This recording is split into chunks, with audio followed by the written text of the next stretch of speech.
If you are just an investor and you own the property and you even have a general contractor working for you, that does not make it, oh, it's all good, it's his problem. No, you are still the main person in charge and you are still responsible for everything. I know it sounds nuts, but it is. It's true. Ultimately, you are responsible. Safety is one of those things that even if you do everything right, if you find the right loan, if you find the right subcontractors, if you made a great buy, all of that stuff can be taken away from you if there is a lawsuit or somebody gets hurt or something happens that affects your project because of safety. Now, if you are the general contractor and you're working for somebody else, safety is important.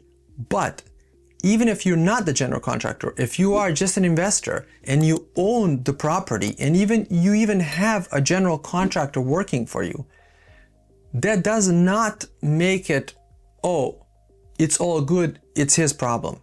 No, you are still the main person in charge and you are still responsible for everything. So being mindful of safety can ensure that there's no accidents, okay? It's just, that's really the most important thing. There are no accidents, because accidents cost way more than even you can make on one project, okay? You can't prevent every accident, but you can definitely minimize the risk by being mindful and looking around and being on top of it. So how do we do that? We do that by doing risk assessment. Now that sounds like some sort of fancy thing, but all that risk assessment is you opening your eyes and using your mind and saying, if I was walking down this way or walking up that way, could I trip? Could I fall? Imagine yourself as some random dude walking around, or even your subcontractors. If you see them doing something stupid, it's your job to say, hey, hold on. So risk assessment, and you have to assess risks all the time. It's not just like, oh, today was fine, it's good to go. A construction site is dynamic. It keeps changing all the time. You might have something going on this day and then tomorrow something else completely different that has all kinds of other risks involved. So constant risk assessment. You don't want to be like obsessed with it, but if you come there, make sure you take a look, okay? Like I just mentioned, talk to your subs. Don't just ignore it. If you see somebody hanging by one hand on a roof, dude, that's your job site. If they fall down, I don't care what happens, you're gonna be involved. So talk to them. You're in charge. It's your job. You're paying for it. You can definitely make them stick to the rules. When it comes to safety and your own guys, what you need to do is have mandatory safety training. Now, this sounds kind of stupid or whatever, but it is required by the state, number one. And number two, it's not a bad thing to train your guys. Look, dude, you're gonna spend $100 if they're not working for a couple hours. Send them over there. Make sure that they understand what's going on. You know, guys that are gonna be working for you often are, not that educated. They don't have too much experience in this industry. They're kind of new.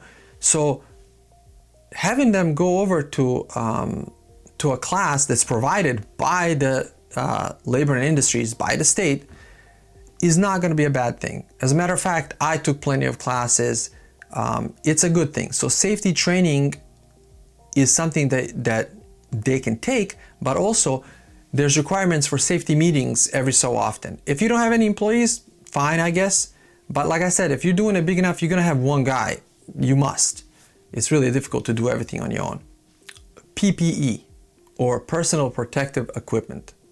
This is one of those things that so many times I see on different job sites, and even my own guys and even my own subcontractors. You see him using a grinder and he's got no glasses. You see him, chopping a piece of concrete, doesn't have earplugs. Look, I know they want to do the job fast, and I know that masks and earplugs and all that stuff is not, comfortable, but I have a rule. On my site, if I catch you without some of that stuff, you're going home, okay? I don't care if you want to do it faster, and I don't care if you want to please me, and if you do, you're doing it just so we can get the job done. No. If you chip a rock and it hits you in your eye, we're going to have a serious problem. And obviously you're going to have a problem with your eye, but I'm going to have a problem with L&I. I'm going to have a problem with this whole job based on your stupidity. So if I give you gloves, if I give you earplugs, if I give you all that equipment, you better damn use it, okay? Same thing goes for your subcontractors. Like I said, if you don't have any employees, you got a sub. If you see him like grinding something and inhaling all this dust, tell him, man, where the hell is your mask? So it's on you to stay on top of everybody.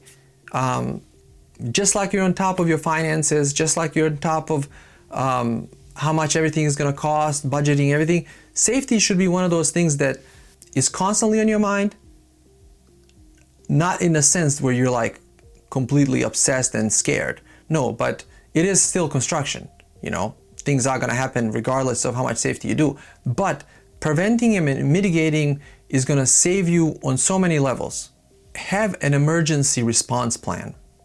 I know that this is kind of weird too, and it's more geared towards your own employees, but if you have a job site that you are working there for a year, it's a big job or whatever, it's not a bad idea to know where the hospital is. It's not a bad idea to, it's not a bad idea. You must have a first aid kit and stuff like that. So have some sort of plan, if they hurt themselves, don't have them call you, don't have them go home, have them go to the ER, okay? Same thing, if there's like a little cut or something, make sure that every job site or every one of your vans or whatever you do has a first aid kit. If your guys are working kind of by the road or doing something where there's traffic, make sure that they got vests on. It's $20, okay? It's $20 to have a vest. It's $20 to have a hard hat. If they're walking around and there's roofing happening or framing, anybody that's walking around the house and there's stuff happening above their head should be wearing a hard hat. This is something that people don't really pay attention to too much because they're like, oh, it's going to be fine. But those things can really end your project, might end your career. It might cost you so much grief and money that you might just say, man, forget about this real estate thing, dude. I'm going to go do something else. And all it took was for them to wear a damn hat. So anytime anybody's working around somebody that works above their head, make sure that they wear a hard hat. Anybody that works close to the road, make sure that they're wearing a vest that's visible. And this again goes for the subcontractors too. You don't want anybody to get hurt on your job site, okay? Regardless of finances, anything else. You just don't want to do that. You don't want to deal with that. You just want people to go home and be happy. When it comes to safety, half of your safety is literally cleanliness. So if your site looks like shit and there's stuff everywhere, you're bound to be sloppy and they're bound to get hurt. So visit your sites. Make sure that it looks good. Make sure that everything's put away. Make sure that people can't trip on stuff. You have your guy, have him come off every day half an hour early and make sure that everything is cleaned up, okay? Another thing, if there are any stairs or any decks or anything like that, make sure that they put temporary fencing, temporary handrail, whatever it may be. You don't want some kid come in there after work, after your guys leave and the kid's roaming around, climbs up there, falls, can't have, you gotta do everything that's possible to prevent things. And if they do happen, then at least you have something to say, hey, look, I locked the place. I had handrails. I had a gate, whatever. These people came in. They did it on their own. You know what I'm saying? There was a sign, do not enter. So stuff like that, I know it's a lot, but if you just take a breath and think about it logically, put yourself in the position of anybody that's about to get hurt and just walk around and figure it out. It's your job. You are in charge. reporting mechanism. What I mean by that is have a system in place where your employees or your subcontractors have a way to report to you an injury or a safety concern. Don't just ignore it. When you visit the site and when your guys are there and when your subcontractors are there, talk to them and say, hey, what do you guys think about this? Is there something that I can do? How about safety? Just talk to them. They will usually tell you, hey, whoa, that's a pretty steep roof, blah, blah, like they'll tell you. So have a system or reporting system so you can actually catch things or you can know about an injury. Sometimes a guy will pull a muscle or hurt his back and not tell you for days, and then comes back tomorrow and he's all messed up and you're like, what happened? So make sure that your guys are comfortable enough to tell you these things. That's why you have insurance. That's why everything is done properly, because of stuff like this. I don't want to scare you away from this industry. I know it sounds crazy, but there's safety issues everywhere, okay? In a restaurant, you can get burned. A Uber driver can get in an accident. So this is just telling you to be mindful of things that could happen on a construction site. It doesn't mean they happen all the time. I can't say that I've ever had a serious injury on one of my job sites, but maybe I'm lucky, but I do stay on top of it. I'm the one, as an owner and a general contractor, I'm the one on my guys constantly saying that. They're probably annoyed at me, but it's the best approach.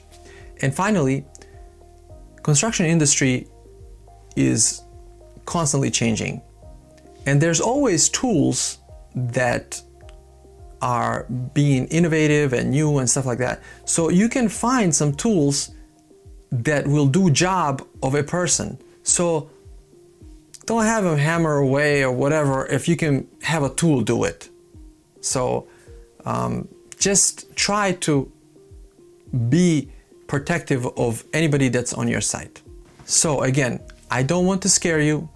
I know I brought up every single negative thing that can possibly happen, and it sounds terrible, but it's really, none of these things all happen at the same time, or even some of them never happen. But it's your job as the ultimate owner and as a general contractor to be in charge of everybody. And just be mindful, take a look, think of them as your family.